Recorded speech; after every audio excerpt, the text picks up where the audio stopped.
naghahanap ka ng phone na power bank at the same time phone siya, eto na yon. Ito na yung ating iQOO Z11 5G. Bale, itong phone na to ay mayroong 9,020 mAh battery capacity and at the same time, meron ding solid na chipset na partner dito which is Dimensity 8500. So kung medyo sawakan na sa mga Poco phones, Redmi phones na namamayagpag sa mid-range level market, I think pwede kang mag-pivot papunta dito sa ating iQOO Z11 Turbo. If naghahanap ka lang talaga ng medyo makunat-kunat na battery, maganda yung performance, and at the same time, sakto lang din yung presyo. Dahil nasa 19,999 pesos lang ito ngayon sa Lazada. Bali, ito yung pinaka-presyo niya at the moment, and then pwede pa yung mabawasan. Kasi una na itong presyo, 24,000 pesos. Ngayon, mas mababa na siya, which is nasa 20,000 na lang. Ngayon, ang tanong, ano ba yung mga makukuha natin sa puno to at sulit ba tong iQOO Z11 Turbo? Tara, samahan nyo ako na i-unbox at pag-usapan yung mga kinakailangan nating abangan sa budget na to. Okay, para sa mga bago pa lang dito sa channel, ito nga pala ang PareQuiz First Look Tech. Ito nga pala namin ina-upload yung mga first impression video ng mga devices na i-cover namin sa PareQuiz TV and Tips. And also, nag-update din kami dito ng mga latest phones na mura yung presyo. So kung gusto nyo hindi ma-miss out yung mga yon at di kayo makapagantay sa full review,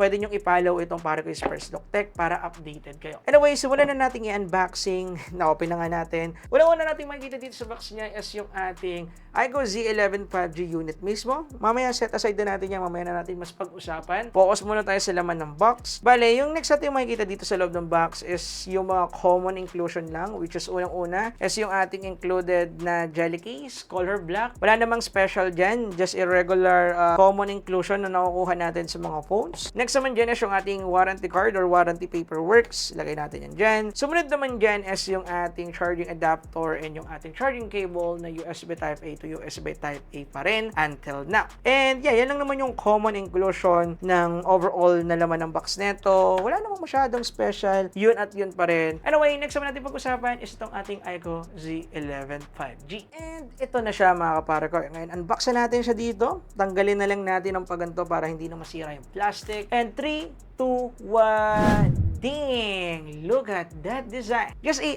iQOO theme or iQOO signature design which is pure plain. And then, gumamit lang sila dito ng white or gray na back finish. I think white to. Oh, medyo nililito ako ng mata ko. Pero, yeah, white color to dahil white variant siya dun sa Lazada. And yeah, in terms of look, just a normal phone look. Walang masyadong special. Just a minimal look design. Pero meron akong naaalala dito na design which is yung sa Oppo. Yung medyo overpriced sila na unit. Nakalimutan ko lang yung pinaka-model name niya pero gantong-ganto yung design ko, hindi ako nagkakamali. Anyway, pagdating sa build neto, medyo iba yung atake nila. Bali yung back panel neto is fiber reinforced plastic and syempre naka-glass back tayo dito pero hindi stated kung ano yung protection na ginamit. And then, naka-plastic frame lang din tayo dito. So typically, just a normal build or common build para sa isang mid-range phone. And pagdating sa bigat ng phone, yeah, medyo mabigat-bigat siya. And honestly, kasing bigat siya ng aking Red Magic 11S Pro na merong 7,500 mAh battery. Pero yun nga, maraming mga hardware component itong ating Red Magic 11S Pro. Pero yeah, yung bigat niya, para sa akin, saktuhan lang, hindi ganon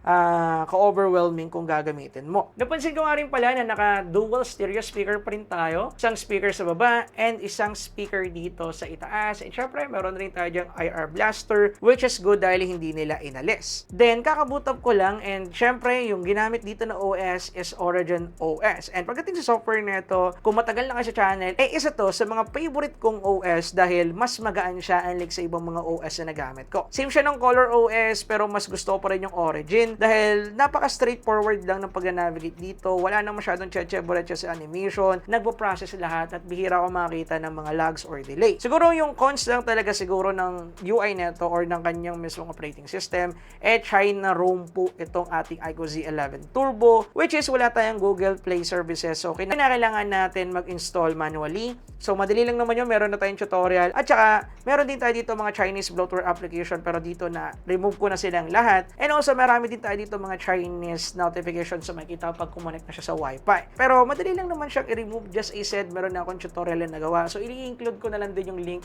ng tutorial na yon sa description down below. Anyway, pag-usapan natin yung mga pwede nating asahan sa phone na to. And unang-una dyan, which is itong kanilang Dimensity 8500 Turbo, which is a good na chipset kung ako yung tatanungin, at kasing lakas po yan ng Poco X8 Pro na kaka-review lang natin previously. Pero yung pinaka-highlight talaga nito is yung kanyang 9,020 mAh battery capacity na kung saan para na tong isang malaking power bank. And speaking of power bank, supported rin nito yung reverse charging. So meaning, kung full charge to, pwede mo talaga siyang gamitin na parang power bank sa ibang phone. Kinakailangan mo lang ng dalawang USB-C to USB-C, connect mo lang siya dito sa isang phone, and then activate mo lang yung ating reverse charging, and then automatic ma-charge mo na yung phone ng kasama mo or yung phone mo in case of emergency. So magandang feature din siya. Pero ang tanong ba dito, makunat ba yung battery? Hindi ba basta-basta ito nalolobat at kung ano-ano pa? Which is yan yung sasagutin natin sa gagawin natin na full review. So ito lang muna sa ngayon yung share ko sa inyo, kaya abang-abang kayo sa gagawin namin full review dito kung papasa nga ba talaga siya, and also kung okay nga ba talaga yung overall specification neto. Kaya kung interesado kayo, abang-abang sa full review na gagawin namin dito. Yun lang.